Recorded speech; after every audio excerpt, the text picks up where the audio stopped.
Hello, everyone, and welcome to Justaposition, the podcast where we talk with creators you know and love about vulnerability, mental health, and so many other topics. And I am so excited for this episode because it has been 3 years since I have sat with you, since we filmed a video together. Everybody welcome Miss Ava Jules. Hello, everyone. First of all, thank you for having me. I feel like this was long overdue. Yes, very long overdue. Like 3 years. We're grown up now. I know. So I'm excited to see what we dive into today. I know. We've both evolved. I know. Lot. I'm so excited. We were literally talking right before this about catching up as to what's happened over the last 3 years, because that's when we filmed a collaboration video together. And it was such a cool moment back then because I had never met a YouTuber. So I was just like, oh my God, right? I'm freaking out. And now this here is so you amazing. Guys, Hyram is killing it. Here we are. We're back. You're so sweet. It's so cool to see what's happened over the last few years. I mean, and just seeing the updates in your life. I have been religiously watching your apartment videos and living alone videos. You were able to move out of your family house. What has that been like? It's been crazy because, I mean, for a lot of people, when they move out, it's around college age. You're probably 18, 19. Mm-hmm. And I didn't have that traditional experience of moving to a different state or a dorm for college. And I don't know, it just never felt like the right time to leave until maybe 6-7 months ago. I was like, okay, I'm a little too comfortable here. Do you know what I mean? When you're very comfortable somewhere, I was like, I need a change. And I kind of knew that was the next step for me. And it's just been crazy. I've always heard people talk about how much you grow when you live alone, but I didn't realize how much I didn't know, with cooking and even just taking care of myself. And I do it by myself now. And I'm like, I don't have a mom to do these things for me. Yeah. If I'm sick, I am the nurse as well, Yes. not just the patient. Yeah, but it's liberating in so many ways because while it is a lot of responsibility, knowing how to do things like pay the bills and be on time with everything and make sure your space is, taken care of and clean and groceries and all those different things, it forces you to grow so drastically. And I think what you were saying is so good. You recognized when there was stagnancy where you were living and when you needed to grow. And I think life does such a good job of kind of showing you the next steps of where you can go. Yes. And it's I mean, obviously I'm not with you on the day to day, but even just in your videos, it's been so cool to just watch you kind of blossom into this new chapter of your life. It's amazing. Up. Yeah. I mean, I feel like an adult now. Before I was I don't know what I'm doing, but now things are legit. Yeah. I pay bills, which I've never done. Well, not that I've never done, but not rent and stuff like that. So I don't know. I mean, it's just been positive. I mean, there's also, things that I've had to learn because sometimes living alone is lonely. Yes. But for the most part, I feel it's just been empowering for me to be no matter who comes in, who comes out of my life, if I can take care of myself, I will be, set. So I feel empowered in that way, I guess. Yeah. I think it's so cool. That's actually one of my favorite things that you've talked about in your videos is living alone, because that's something I think everyone should at one point in their life go through the experience of living on their own, because you are kind of forced to reconcile and identify with aspects and elements of yourself that sometimes we distract ourselves from with other people or in being in other environments or that reliance. And when you're able to just live alone or spend time by yourself and get to a point where you're comfortable with it, it is badass in my opinion. You would know. It is the coolest feeling ever because you're wow, I can take care of myself. I'm doing my own thing. I'm killing it. And yeah, you get to, go through that experience. And it's a pleasure being able to watch that on screen. I think Same for you. Awesome. I mean, this could be a whole podcast on me obsessing over you and being proud of you, but I'm very proud of you and I'm proud of us. But yeah, I mean, I feel I've gone through the extremes of being too alone sometimes because I have always just kind of struggled with putting myself out there with friends and groups of friends. I don't thrive in group situations. Yep. So then once I finally learned how to kind of have fun by myself and be okay doing things alone, I went through the extremes of that. Yes. So now I'm trying to find balance with social interaction, Yeah. but also like having alone time. You I'm know what I mean? so glad you said that, because I think that's something that's not as talked about, because I think maybe in a lot of ways, a lot of people just kind of acclimate towards the social settings. But when you go through that process of, spending time alone, it gets really addicting. And the problem I have had with it, like especially during COVID, I got so comfortable just completely being isolated by myself alone. And while there's good elements of that, I think, social interaction, learning social cues, relationships, contributing to those, building friendships, I think those are really important life lessons that you kind of have to go through, that sometimes when being alone, you kind of are like, I don't want to deal with that, because I don't know, I'm an introvert. I don't know if you are an introvert. Oh, yes. I mean, it's crazy because I feel like I'm an introvert who can very well play the part of being an extrovert. Yes. You know what I mean? Yes. I love that you said it that way. I'm an actress, actually. She is an Academy Award winning actress. Yes. I mean, it's crazy. I mean, obviously you have to kind of like gauge, what I'm trying to say here. You kind of have to obviously like adapt to the situation you're in. Yeah. And I don't know. I mean, I had opportunities to like maybe have a roommate or even live with my boyfriend, but I was like, if I don't live alone now, I'm never going to do it. Yeah. So scary leap, but I don't know. I always get questions about it too now. People being scared and, seeking advice, because it is like a thing that I don't feel like a lot of people talk about really. Yeah.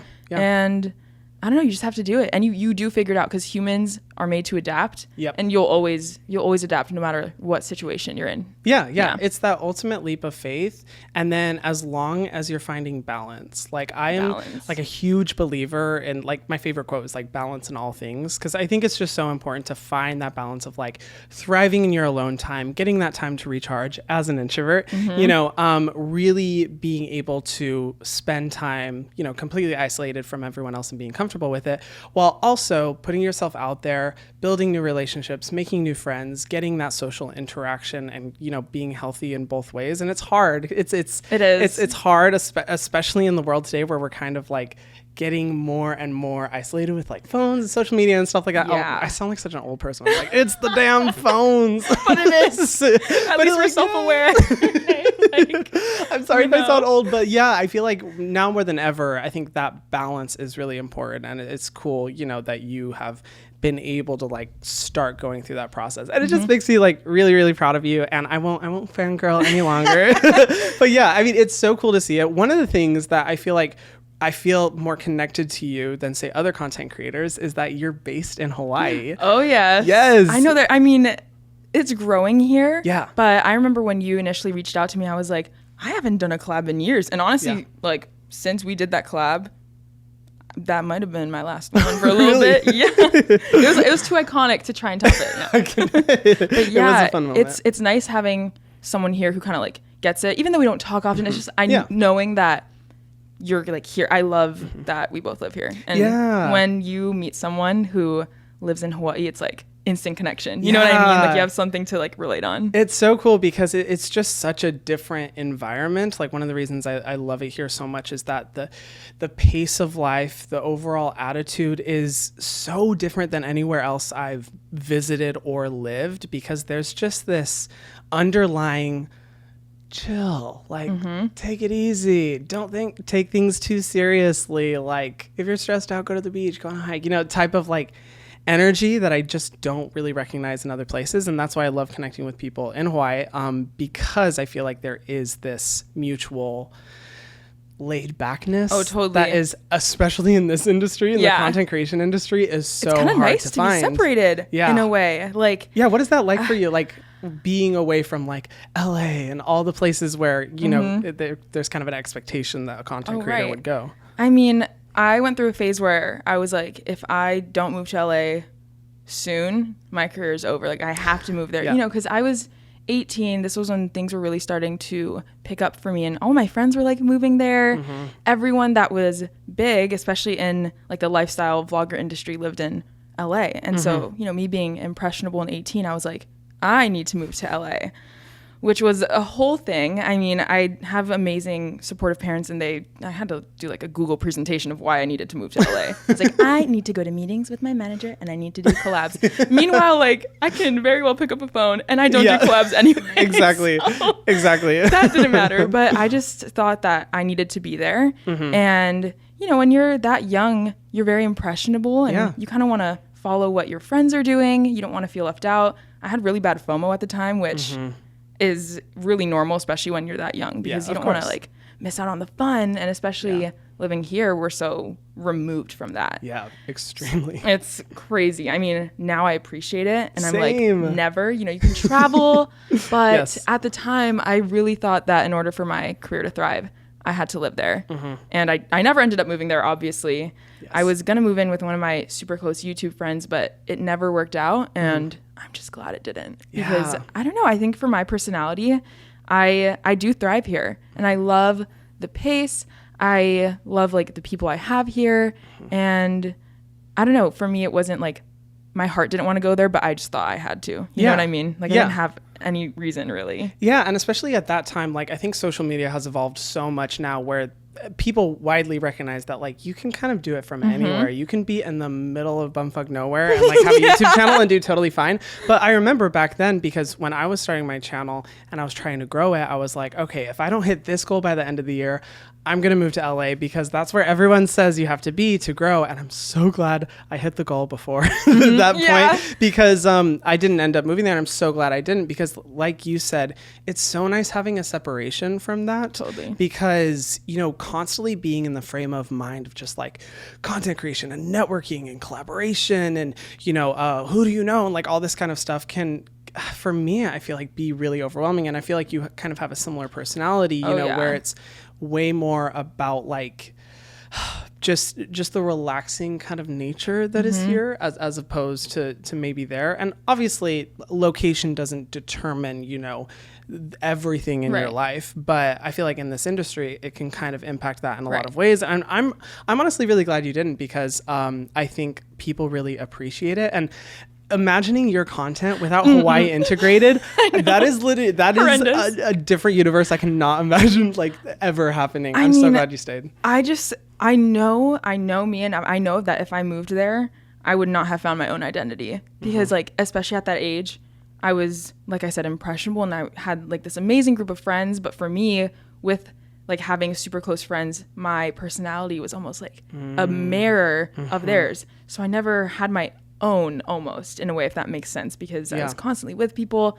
But I mean, LA is great. I take it in doses. I mean, there's nothing wrong with LA, but it's just like the industry like that we're in. It's very go and networking, money, you know. And I don't know, I just don't really have my values in that. Like I really love living here because it's just like balance. You go when you need to, come back. Yeah, exactly. It can be really overwhelming. And, you know, like you said, like certain people thrive in that environment. But I think one of the things I appreciate so much about being here is the disconnectivity from the obsessiveness with work. I feel like a lot of the people that I connect to that are, you know, in this industry located in LA, it is like 24/7 being about like, how can I grow? How can I expand? You know, what can I do?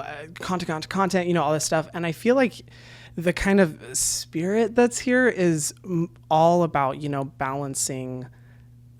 I feel like there's more of an emphasis here on the importance of taking time for yourself, taking time to relax, you know, going out in nature, disconnecting, versus kind of being in that overwhelming nature. But what you were saying, like, totally makes sense with your personality kind of like shifting and changing in that way, because you started YouTube when you were so 13. young. 13? Yeah. Oh my God, I didn't know it was that young. I thought it was like 16. No. Wow. Like so impressionable, obviously. Like, yeah. I started because of the man Justin Bieber. Mwah. Shout out to him. I would not be learned about that. Really? Were you like, girl? I saw it was, what was your username? Was like Ava Bieber XO.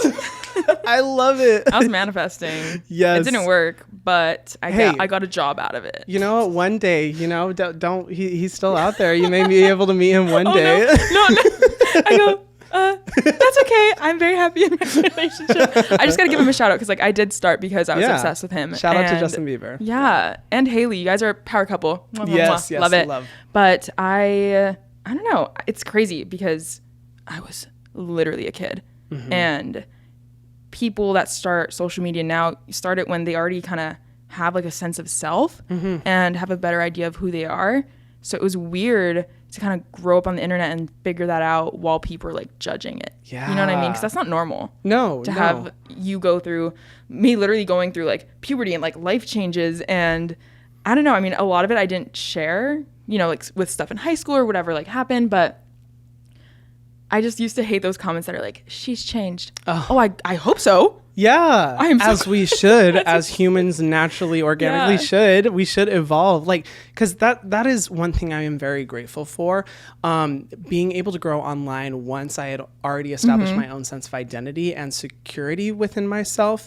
Because honestly, had I started when I was a teenager, like I had the most chaotic like childhood, and when I was a teenager, I had no idea who I was, and if the internet was kind of shaping that, you know, where you're having the input of thousands of people constantly, you know, commenting on, critiquing you every day, I feel like that is, for me, I you know, don't think I'd be able to make it to this point. And that's one thing I'm so grateful for, is that I was able to grow once I had, you know, recognized that. But for you, like that experience, especially being in high school and being in an environment where you are surrounded by your demographic, basically, like what like what was that like? How was it, and what things did you do to, you know, kind of keep you grounded throughout it and keep you focused on evolving and developing in a healthy way? Yeah, well, first of all, I love that your like journey with it works for you. Like that is amazing. You know, I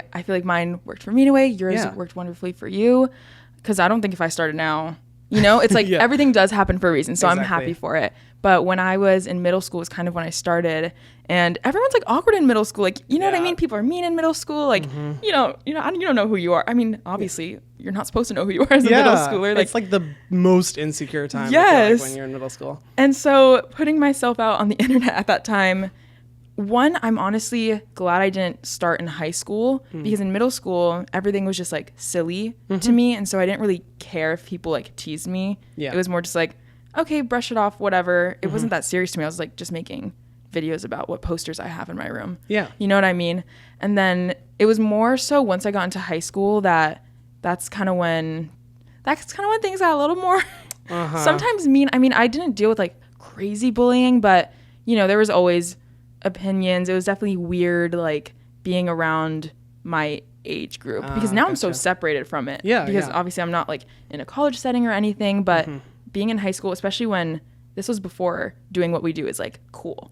This was way before that, when it was like, you're weird for that and there's no future for you in that. So like literally shout out to our younger selves for like pushing through. You know what I mean? Especially you through the high school ages. High schoolers are brutal. Oh, yeah, they are. Kids can be so mean. And you know, YouTube definitely, social media definitely is not what it is today. And it was kind of perceived as like, why would you spend your time doing that? Like, why would you embarrass yourself that way on the internet? But like, I think it's so important. I heard a quote recently that was like, in order to succeed on social media, you have to be willing to publicly embarrass yourself. And that is the truest thing, because when you start making videos, like you have to reckon very quickly with like, this is so embarrassing. And you kind of have to like separate the thought of like, people in my real life are actually going to be watching this, and I have to which still makes me uncomfortable.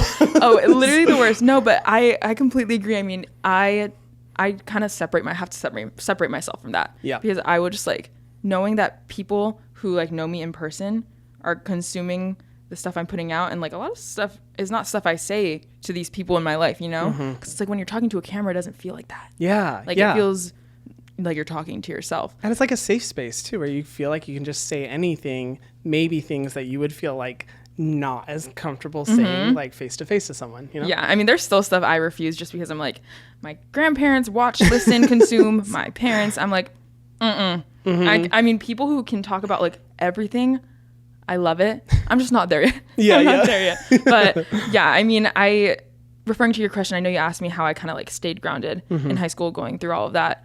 When I was initially like blowing up, I was maybe in my junior or senior year. Okay. And it's kind of crazy. Well, like, obviously people didn't think it was cool until I started like blowing up. So I was like, I know who you guys are. Like, noted. Interesting shift. But I mean, I've always just had really great parents, honestly. And I've had a really, cool. I was going to say group of friends. I had like 2 really close friends who still mean a lot to me. And I don't know, I feel like I'm so glad that because I like grew up here, lived here, sense of like aloha community and like family friendship, they just were so like normal and regular. It wasn't like these best friends were just, they weren't like content creators, you know? And so it didn't always feel like, I just felt normal, I guess. Yeah. And it's important to have people like that in your life. It's kind of like, I compare it to the equivalent of like your closest friends being your coworkers. Like you need to have other people in your life that are not connected to you from a work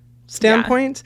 You know, I think that's important in order to just keep you, you know, get you out of that mindset, because it's just not healthy. And in my opinion, it's just not healthy to be in a constant state of, you know, how working and how can I use this, you know, opportunity, use this moment, you know, whatever I'm doing for content, and always being in that mindset. It's just not a good mindset. So I'm so glad, especially your parents, I'm so glad you had them being so supportive and, you know, having them to rely on throughout that whole experience, because that can be such a, you know, make or break for people who are starting YouTube. Yeah. And so that's amazing to hear. I mean, I'm interested in hearing from you because like I said before, I started social media. How old were you when you started? How old was I? I think I was, I started in 2017. Oh, that was still like, I'm going to re-say that. That was still like a good amount of time ago. Yeah. Before it was like, cool. Okay. Yeah. It was still like, it was sort of when, it was basically the stage where like YouTube was growing. People were, you know, starting to like blow up, but everyone was just like, oh, like that's it. You know, the people who are online, they are the ones who are YouTubers forever, and there's no chance for anyone else. So when I started, I was just like, oh yeah, there's no way I'm going to be able to grow or like turn this into anything. I'm just going to do this for fun, you know? And I think I started when I was like 20, let's see, that would have been 21 or 22 now. Tell me why I literally thought you were like 23. Really? Yeah. Oh my gosh. I hope it's because Selfless by Hyram. Thank you. That means so much. Thank you. No, yeah. I play a dangerous game where I like to ask people to guess how old I am, and then they're like, "Oh, like 29." I'm like, "Oh, not the 30s." Literally, like silently crying, like, "No." Yeah. So that means a lot to hear. Thank you. I go, of course. I started, you know, when I was, you know, still figuring out myself. You know, I had recently, like, at that point, I had dropped out of college, and I started, you know, working, and was still trying to figure out a lot of my life. But I was still somewhat like, I was on my own, and I figured out who I needed to be, and that definitely played an element into my content. And like what you were saying before, you know, filming a camera and talking to a camera was so different than talking to a person, and that's for me what made me feel like it was my safe space, like where I could just say whatever I wanted, because in my videos I was like super to the point and sassy and not willing to say like my brutal opinions, whereas in person I have a hard time with people pleasing. I am a little bit of the person that's just like, oh, make everyone happy, don't say anything to upset anyone. So it felt like I could just be that part of myself that I wanted to be, and then slowly was able to grow into that more. And that was interesting to like reconcile with, because now I feel like that has shifted more so over into my personality, where I do feel more confident, you know,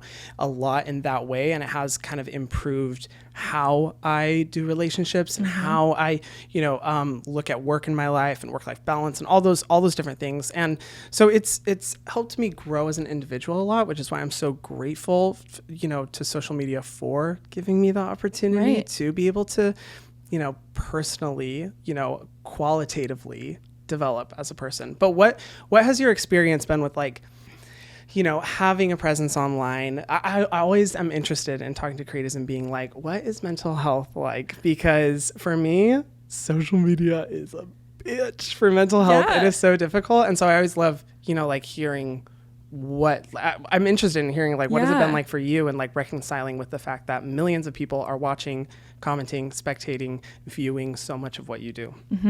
I mean, like you said, it's really hard to like wrap your head around the fact that there's that many people watching because it's just you and a camera. Like, I don't process that. I still don't. Like, even when I see however many like views or likes something gets, I'm just like, it's just like I can't process that. That's literally like human beings just like me, like tap, and I'm like, what do you mean? Like, I'm your inspiration. Like, what? You're just like, oh, no. Yeah. So in a way, I don't know if that's like a coping mechanism, because I don't want to like put all of my like value into that. Yeah. You know what I mean? I think it's a healthy coping mechanism, to be honest, because if I were to realistically grasp all of the, you know, views that I see, I think it would terrify me. Like, if I sat down to film a video being like, I am sitting down to 100,000 people who are all going to be watching me, I would never film a video because I would be terrified. Plus, I feel like it would kind of make you a shitty person if you're like, to let that, your value system be based off of that, you know? So I think it's a good coping mechanism. Ooh, all of that. Because I started so young, it was always just like silly, whatever. And it never really started to kind of affect me until maybe I was like 17, 18. Because that's when it kind of hit me. I was like, oh, like people are coming up to me in real life. Like, okay, so these are real people. And that also, when I was in that like 2018 era of YouTube, that's when hate comments were like just brewing all the time. Because I feel like social media, not on TikTok, because TikTok's a little crazy. TikTok is wild, y'all. Wild out there. People are crazy. But like in general, on my YouTube at least, I get maybe like one mean comment out of like 200 nice ones. Yeah. But back in the day, that's when it was like hate culture almost. And being at that age, kind of like trying to process what people were saying, it was hard because I was like believing them. Because at that age, it's like what people tell you about yourself, you don't have like a good sense of self-perception and like sense of self. So you kind of take what other people say about you as a fact instead of as like just a rude opinion. Yeah. But I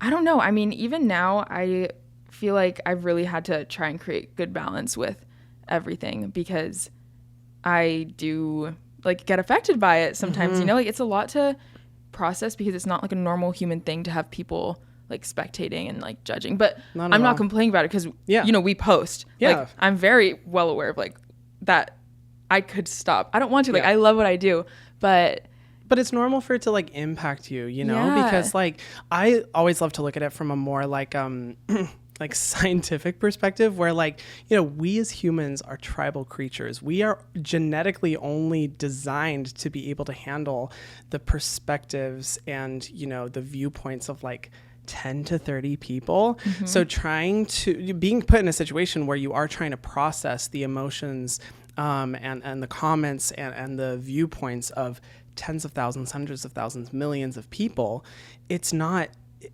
we literally aren't designed for it. So it does impact the mental health in some way. So even though it is such an incredible like job, it's like the best job ever, you know?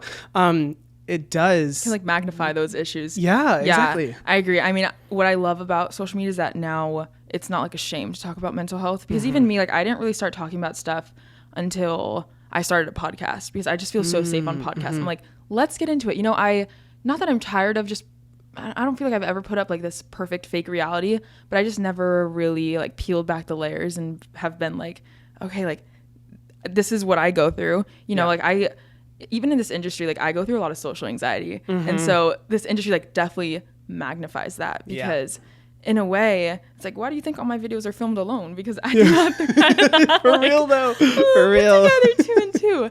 And I don't know. I mean, sometimes it's like scary opening up about stuff like that, because then you open up yourself to judgment.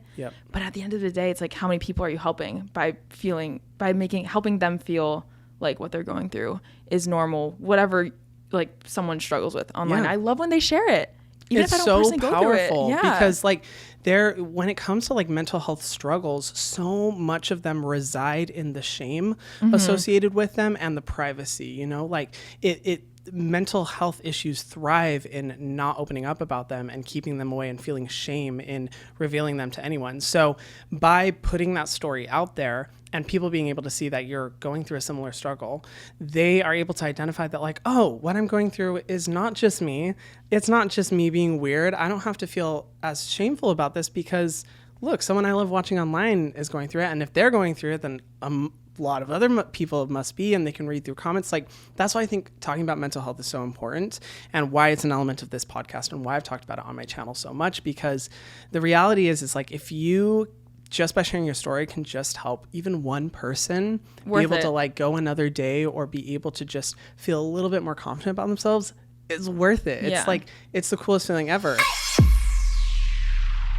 One thing I love about some of the videos that you've done is you've highlighted like, feeling confident in your body, and, body image and your thoughts on it. And you've highlighted that in videos, which I really respect. And I think is awesome, because as someone who has, really struggled in that category, I personally struggle with an eating disorder, and body confidence has always been a really difficult thing with that. It's really cool to see you talking about that, because I personally identify with that. And, what was that experience like, and talking more about mental health, on your channel, and now integrating it into your podcast, which, shout out, everyone go listen to her podcast. It's amazing. We're going to have you on, Hyram. We'll plan that. We'll love to. Part we'll 2 of figure this. It out. Yeah. I mean, I kind of started talking about it maybe, I think it was like quarantine era, because I was like, okay, well, I'm not going to make fun little travel vlogs anymore. You're kind of at home. Everyone kind of had to reevaluate what they're posting. And I was like, you know what? It wasn't even quarantine. It was after I graduated high school in 2019. Oh, okay. I was like, okay, I am kind of stepping out of like my little high school bubble here, where the world doesn't revolve around me anymore. Like, I'm kind of stepping into the real world here. And I was like, what actually matters to me? Because in high school, I was just in this like fun little bubble, I just cared about whatever. Like, I didn't want to talk about that. I didn't really like, I was just posting fun little vlogs. Yeah. So after I graduated, I was like, what do I want to speak about on my social media and like actually make a difference with? Because at that point I was, getting older, and I was just like, I want to make a difference in whatever I can, because I have this platform, like, let's use it, baby, Yes. And one of the things that was really important to me was kind of opening up about how, like, my body confidence journey. And it's just crazy, because maybe I even opened up about it too soon, because I was not in like a good place with it. You know what I mean?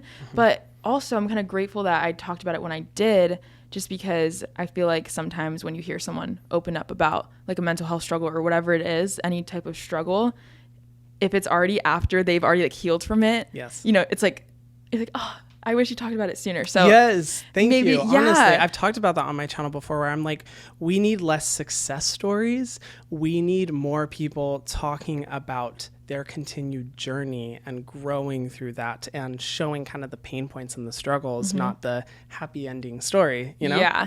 I mean, it's hard, because when you're in that moment, I mean, anyone who, I think honestly, everyone struggles with something different, some more than others, but at the end of the day, we all have something that we struggle with. And I think it's important to share. I mean, no one wants to talk about it though. You know what I mean? And it's, even in like your personal life, it's hard to open up about it to even your closest friends. So the idea of talking about it to like a wide audience is scary. But then again, it doesn't feel like that, because we're not like actively seeing these people until you put it out there and you start seeing the comments roll in. Like, even from my mental health journey, like for me, I was like, I better be ready.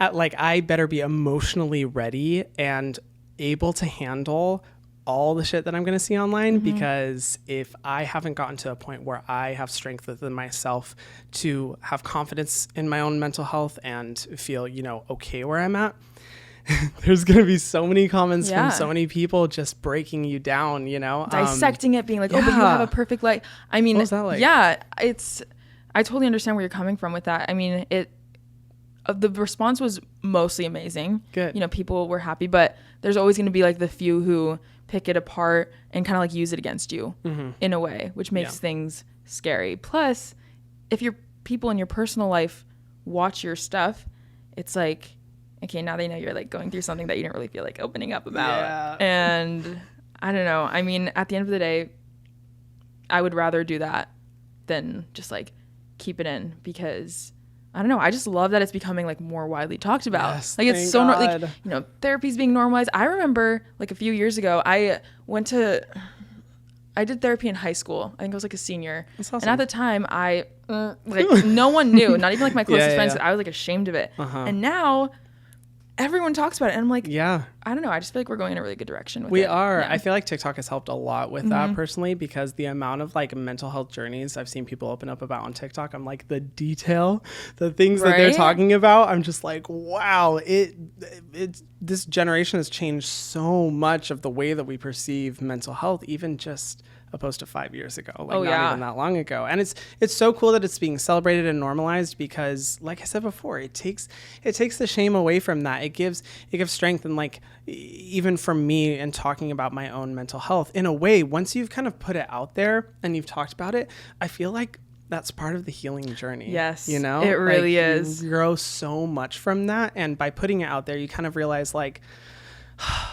like I'm putting way too much energy into this, like these negative thoughts about myself, these negative experiences. Like, why do I do that? I don't need to take this so seriously. Like, why am I thinking this way? It kind of, in a positive way, I feel like trivializes it a little bit to make it more like able to control.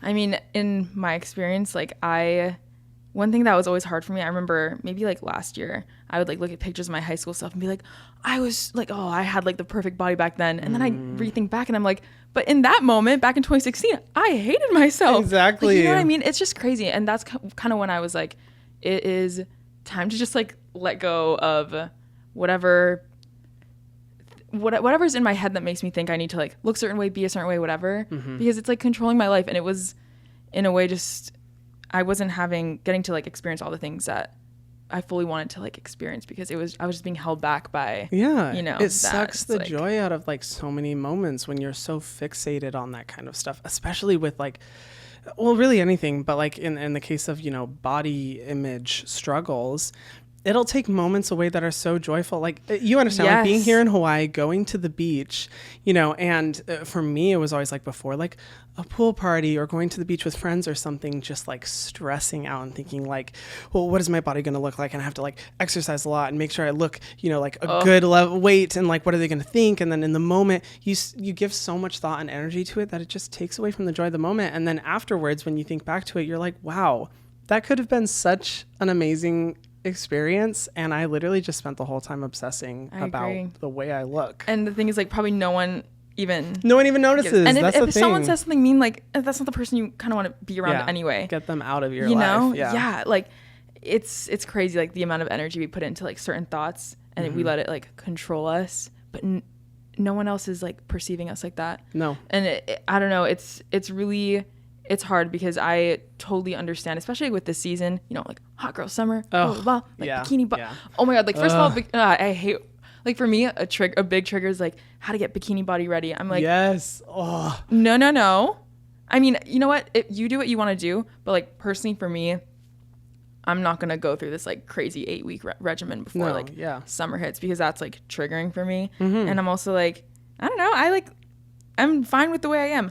But that being said, I do have my days. Everyone has their days, even when like you heal from it and you're kind of at like a good point.